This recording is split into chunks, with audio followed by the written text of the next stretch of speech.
రామకృష్ణ గారు మీరు అన్నట్టు నిజంగా పత్రికల్లో వచ్చేదో ఇదో కాదు, నిజంగా చాలా క్రిటికల్గా ప్రతి అంశాన్ని కూలంకషంగా మాట్లాడుతూ చంద్రబాబు నాయుడు గారు, పవన్ కళ్యాణ్ గారు ఇప్పటి వరకు ఖచ్చితంగా పాత్రికేయులకు తెలియకుండా జరగదు కదా రాజకీయాల్లో జరిగేవి.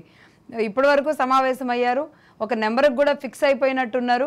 పార్లమెంటు నెక్స్ట్ పార్లమెంటు అభ్యర్థుల విషయంలో, ఎంపీ సీట్ల విషయంలో ఇదంతా కూడా ఢిల్లీలో మాట్లాడుకోవడం సంసిద్ధం అవుతున్నారు. అటు అమిత్ షా గారు కూడా ఆయన కూడా కొంతమంది బీజేపీ సీనియర్ నాయకులతో ఢిల్లీలో మాట్లాడారు. ఎగ్జాక్ట్ గా ఈ రెండు మీటింగ్లు ఒకేసారి జరుగుతూ ఉన్నాయి, ఇటు ఏపీలో ఒకటి ఢిల్లీలో ఒకటి. అదే మేడం, అంటే నేను ఇక్కడ అనేది ప్రొఫెషనల్ ఫోటోగ్రాఫ్, సెల్ ఫోన్ ఉన్న ప్రతి ఒక్కళ్ళు ఫోటోగ్రాఫర్ అండి, అందరూ తీయొచ్చు, ఫోటోలు తీయొచ్చు, వీడియోలు తీయొచ్చు. కానీ ప్రొఫెషనల్ ఫోటోగ్రాఫర్ కి కానీ ఈ ఫోటోగ్రాఫర్ కి ఎలా తేడా ఉంటుందో, ఈ రాజకీయ పార్టీలో ఉన్నటువంటి అందరూ కూడా అందరూ రాజకీయ అది ఆ పార్టీ యొక్క ప్రతినిధులే.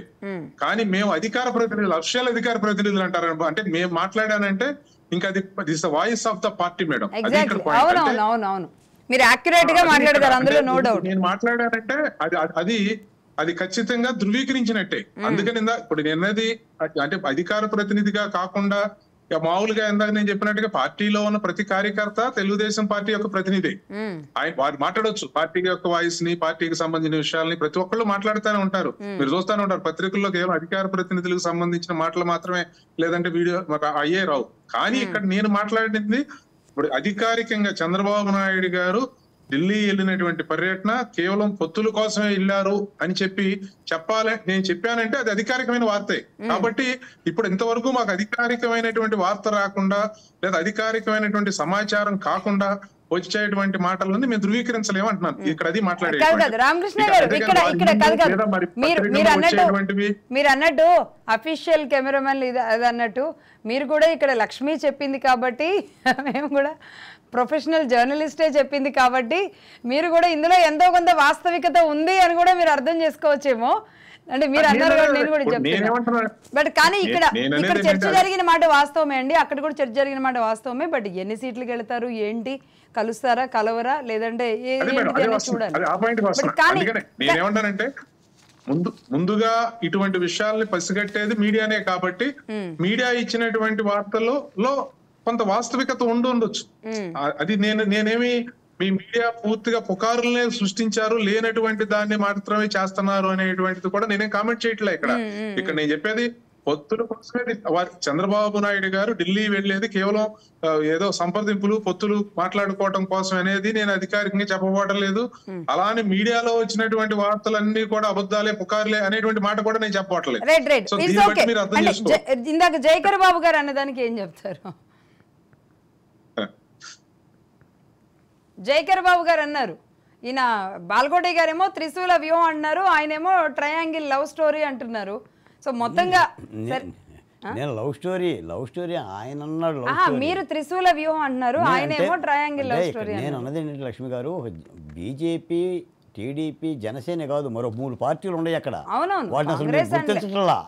రేపు వాటర్ రోల్ కూడా ఉంటుంది అక్కడ. కాంగ్రెస్, వామపక్ష పార్టీలు ఉంటాయి. చెప్పలేము ఈ రోజు.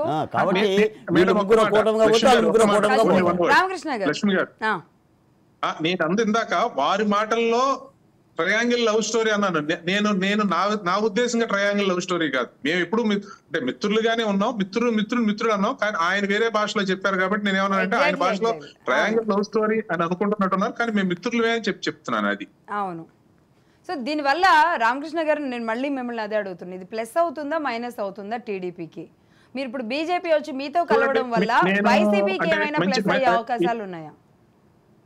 ఈ ఆస్కింగ్ గుడ్ క్వశ్చన్, మంచి ప్రశ్న అడిగారు లక్ష్మి గారు. అదే చెప్తా ఉన్నాం చాలా కాలం నుంచి. ఒక అధికార ప్రతినిధిగా నేను ఎప్పుడు మాట్లాడి ఇదే చెప్తాను.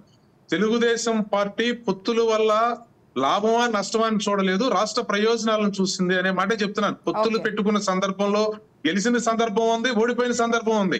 అంటే పొత్తు పెట్టుకున్నంత మాత్రాన్ని గెలిచేయము, పొత్తు పెట్టుకున్నంత మాత్రాన్ని లేదా పొత్తు పెట్టుకున్నంత మాత్రాన్ని గెలవము, లేదా పొత్తు పెట్టుకున్నంత మాత్రాన్ని ఓడిపోం.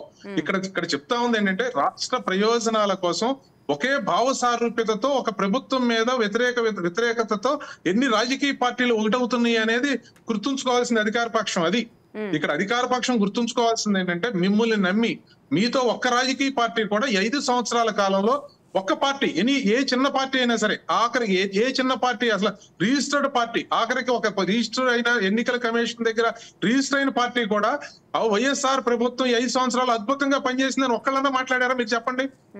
అది ఇక్కడ చెప్తా ఉంది. ఇక్కడ పొత్తులకు అనేది కేవలం రాజకీయ ప్రయోజనాల కోసమే మాత్రమే కాదండి. ఇది ప్రభుత్వ వ్యతిరేకంగా ఎన్ని రాజకీయ పక్షాలు, ఎన్ని భావ సారూప్యత ఉన్న పక్షాలు, లేని పక్షాలు కూడా ఉన్నాయంటే దాన్ని బట్టి కనీసం వాళ్ళు అర్థం చేసుకుంటారు, మార్చుకుంటారని 5 సంవత్సరాల నుంచి చూస్తాం. మార్చుకోలేదు కాబట్టి ఇక భావ సారూప్యత అనే రాజకీయ పార్టీలు ఒకే ప్లాట్ఫామ్ మీదకి వచ్చి పోరాటం చేసి ఖచ్చితంగా ఈ ప్రభుత్వాన్ని గద్దె దించడమే లక్ష్యం. అది ఒకటే కదా మా ముందు ఉంది. రైట్.